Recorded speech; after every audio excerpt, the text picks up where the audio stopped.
کہ آپ کے اللہ تعالیٰ نے یہ ضروری نہیں سمجھا کہ وہ اس کائنات کو تخلیق کرنے کا پروسیس قرآن میں بتائے؟ بسم اللہ الرحمن الرحیم۔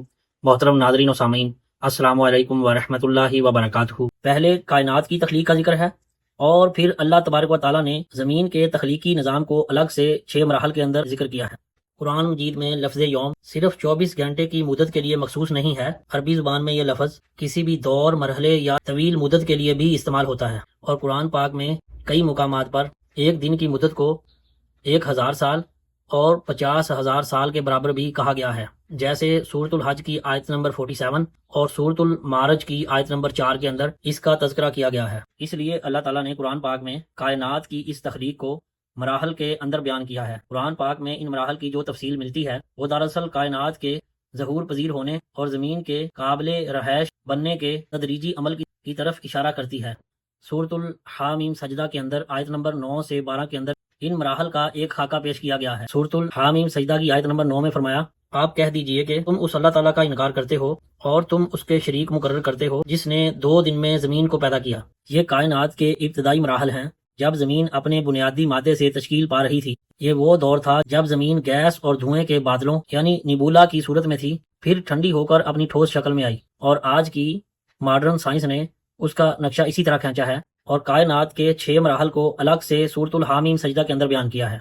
اور اگلے 2 دن اس نے زمین کے اوپر پہاڑ گاڑ دیے اور اس میں برکتیں رکھ دیں، اور اس میں زمین میں بسنے والوں کی غذاؤں کا تعین کر دیا پورے 4 دنوں میں، یعنی کہ یہاں پر یہ دوسرا مرحلہ بیان کیا گیا ہے۔ یہاں پہلے 4 دن سے مراد زمین کی تکمیل کے کل مراحل ہیں، یعنی 2 دن پہلے گزر چکے تھے اور مزید 2 دن اس زمین کو جانداروں کے رہنے کے قابل بنایا گیا، اور پہاڑوں کا قیام، زمین کی پلیٹوں، ٹیکٹونک پلیٹ کا استحکام تاکہ زمین نہ لرزے۔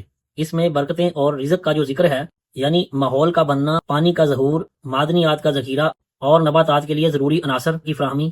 پھر وہ آسمان کی طرف متوجہ ہوا جب وہ دھواں تھا، پھر 7 آسمان بنا دیا 2 دنوں میں۔ یہ مرحلہ کائناتی نظم و نسق سے متعلق ہے۔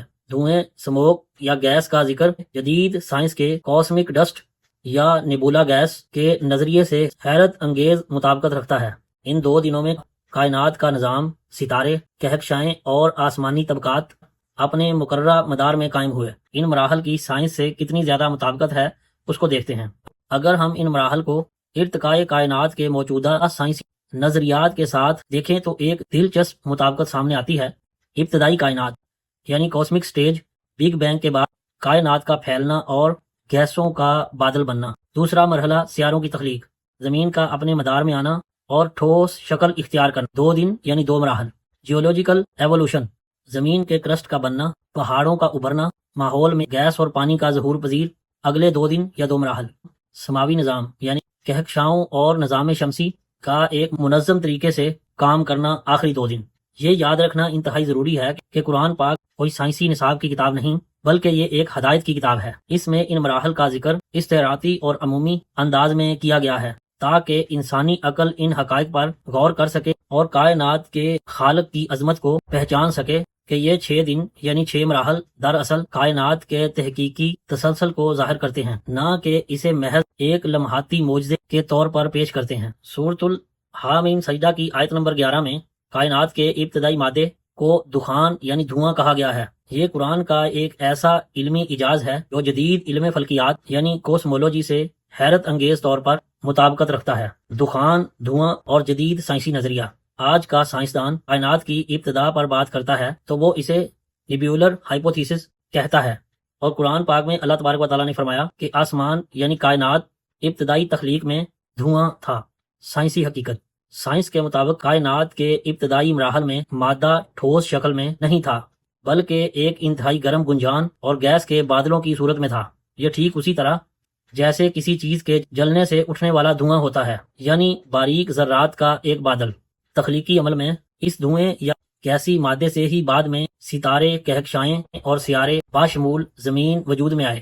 سائنسدانوں کا کہنا ہے کہ کائنات کا ایک بڑا حصہ آج بھی اسی کائناتی دھول یعنی کاسمک ڈسٹ اور گیسوں سے بنا ہے۔ یہ مرحلہ اہم کیوں ہے؟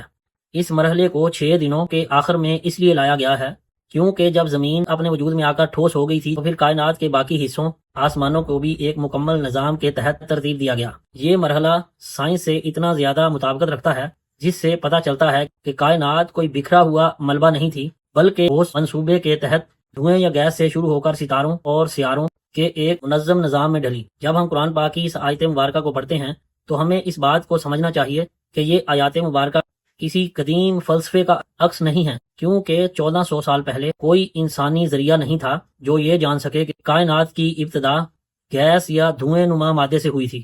یہ صرف ہمیں یہ بتانے کے لیے ہے کہ کائنات کا خالق وہ ہے جس نے کائنات کو مرحلہ وار اور بہت بڑی حکمت کے ساتھ تخلیق کیا۔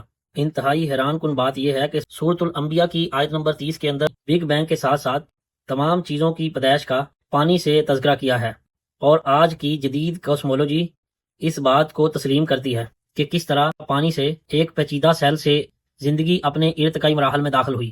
اور آج بھی سائنسدان جب کسی سیارے کے اوپر اپنا اسپیس ایئر کرافٹ بھیجتے ہیں تو سب سے پہلے اس کے اوپر پانی کی کھوج کرتے ہیں، اور سائنسدانوں کے نزدیک اگر کسی سیارے کے اوپر پانی کی موجودگی کا احساس ہو تو سائنسدان یہ سمجھتے ہیں کہ وہاں پر زندگی بھی کسی نہ کسی شکل میں موجود ہو سکتی ہے۔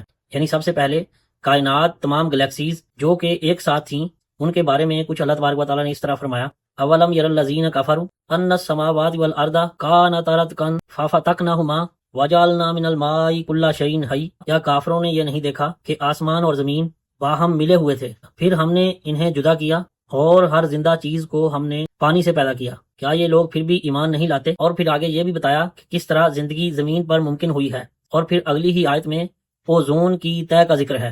اور حیران کن بات یہ ہے کہ آیت نمبر 33 کے اندر اللہ تبارک و تعالیٰ نے فرمایا، کل فی فلک یسبحون، ان میں سے ہر ایک اپنے اپنے مدار میں تیر رہے ہیں۔ اور جدید سائنس کے مطابق ایک کہکشاں کے اندر موجود تمام ستارے باشمول سورج اور دیگر اجسام اس کہکشاں کے مرکزی حصے کے گرد گھومتے ہیں۔ ہماری کہکشاں جسے ملکی وے گلیکسی کہا جاتا ہے، اس کے مرکز میں ایک بہت بڑا سپر میسو بلیک ہول واقع ہے جسے سیگیٹیریس اے کہا جاتا ہے، اور کہکشاں کے تمام ستارے اس مرکز کے گرد گردش کرتے ہیں۔ کہکشاں ایک بہت بڑی چرخی کی طرح اپنے مرکز کے گرد گھومتی ہے، اسے گلیکٹک روٹیشن کہا جاتا ہے۔ یہ حرکت اتنی سست ہوتی ہے، ہمارے سورج کو اس کہکشاں کا ایک چکر مکمل کرنے میں تقریباً 22 سے 25 کروڑ سال لگتے ہیں۔ اسے کاسمک ایئر بھی کہا جاتا ہے۔ یعنی کہ 30 سے 33 نمبر تک آیات مبارکہ کے اندر سائنس کے زمین کے وہ حقائق کھولے گئے ہیں جو نہ تو پہلے کسی آسمانی کتابوں میں موجود تھے اور نہ ہی اس وقت کوئی فلسفہ دان اس حقیقت سے آشنا تھا۔